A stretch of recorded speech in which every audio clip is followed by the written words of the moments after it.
New York, no LeBron James. Many thought he would play. He did not go. So it's Julius Randle, Anthony Davis, a couple of big names to watch here. And Randle is having one heck of a season. Fadeaway Jay from the baseline. And he's pumped. He's really pumped early on as the Knicks take a 7-point lead. Now they're down by 5, the Lakers. That's Andre Drummond dumping the pass to AD. Look again, right over Randle. So they're going to go back and forth. So it's a 3-point cushion now. 2 minutes left. Lakers down 2.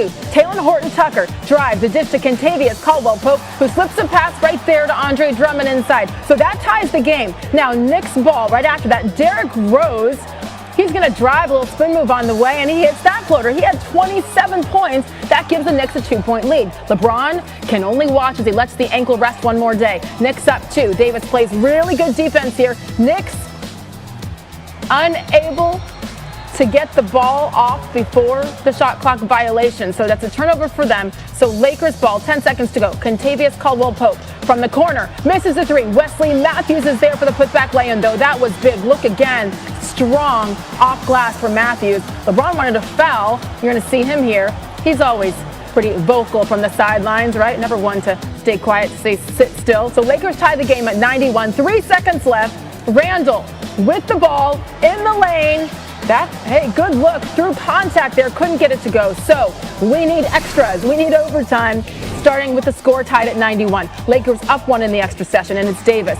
He's going to keep it off glass. Limping a little bit after that play, though, as the Lakers take a 3-point lead. More on that in a second. Randle. Hey, you don't need to give him much room, making him pay. That was with Anthony Davis closing out on him. Spike Lee, you saw him in the crowd. He loves it. Randle, 31, 8, and 5. And the Knicks are up 1. Talen Horton-Tucker, 4-3. How about that? The second-year guard out of Iowa State, and LeBron approves as LA goes back up by 2. RJ Barrett, you see him. He's going to kind of dance along the perimeter here. And time winding down, less than 2 seconds to go. He chucks that one up, and it's not even close. Spike Lee, devastation. LeBron and AD. They're happy campers. AD goes for 20 points, 6 boards, 4 assists.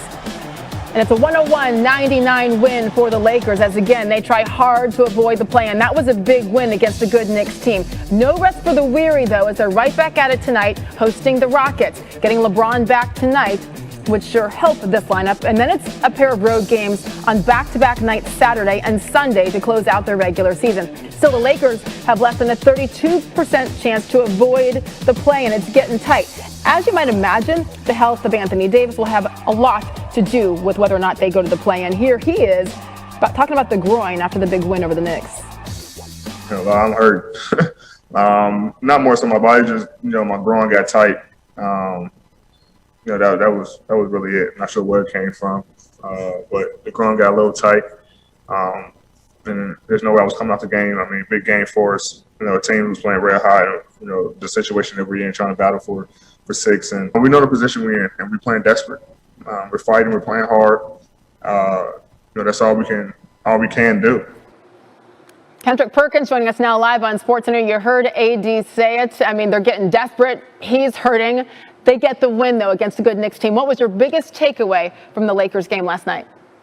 Well, besides that, the addition of the play-in tournament has been great because we got a great game last night. But, Sage, listen, the Lakers defense is on point, and they have the best defensive team in the NBA. They were on the Knicks' heels like a pair of socks last night, and that's what won them the game. The way that Andre Drummond and Anthony Davis anchored the defense, keeping the ball in front of them on the perimeter, being able to rebound at a high level. Anthony Davis, healthy, is the best defensive player in the league.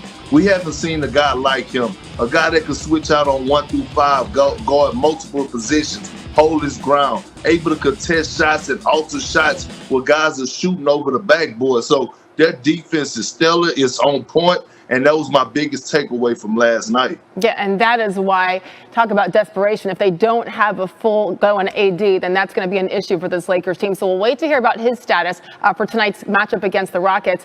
Meantime, we're still waiting. Will this be the night that LeBron James comes back finally, as he's been trying to give that ankle some extra rest?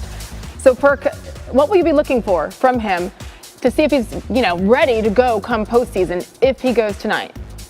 Well, you know what? I just want to see his ability, the way that he's moving laterally, or if he have the speed to get up and down the court like the LeBron James we know, his jumping ability. I want to see if his athleticism is there. I'm not worried about necessarily if he makes shots that will come or if he's able to dunk. That's what I want to see. Like, how is he elevating? How is he moving defensively? Is he getting up and down the floor? That's what I want to see out of LeBron James tonight. And he better play. He better play because why? Because he needs it. He needs the reps, right? And right. Sage, I tell you this all the time. It's nothing like playing the game of basketball to get you in basketball shape and get your rhythm. That way he could get accustomed and adjust to the workload of the physicality. Mm-hmm. So he needs these games. They only have 4 left. Yeah, absolutely. Why not do it against the Rockets? Okay? That right there is a really good point. Let me tell you, Sage. You, myself, Matt, maybe throw in Stephen A. and maybe Molly. We could go out there and beat the Houston Rockets right now. Brian might as well go ahead and go lace his shoes. Bring it. And especially if we play defense like they did against the Knicks yesterday, right? What was it? Yeah. On their heels like a pair of socks. Bring it. Yeah. Perk. Hang tight for just a second. LeBron not the only superstar trying to return. Matt, keep it going. I'm all in on that. After missing 5 weeks with a hamstring injury, Brooklyn Nets star James Harden's return is expected to be a game-time decision against San Antonio tonight, sources told ESPN. Harden is expected to gauge his readiness along with team officials ahead of the Nets' return to the Barclays Center in Brooklyn on Wednesday, sources said. As one Nets star is getting healthy, another gets injured. Kyrie Irving has been cleared of a concussion after exiting last night's win over the Bulls with a facial contusion. Nets coach Steve Nash said Irving underwent an initial X-ray at the United Center, but the results were inconclusive. He is scheduled to have a second X-ray this morning. Facial contusion is a fancy word for a face bruise. The last time Brooklyn's Big Three all played in the same game, their record was 15-12. That was early February. They are now 45-24, 2 games back of Philly for the top seed in the East. If they all 3 played tonight, it would be just the 8th time the trio has played together since Harden was acquired in January. I don't think you can underestimate that number enough. 7 times since this trio's come together, they're expected to win an NBA title. So, Perk, how important are these final 3 regular season games for the Nets as they try to fine-tune that chemistry prior to the postseason?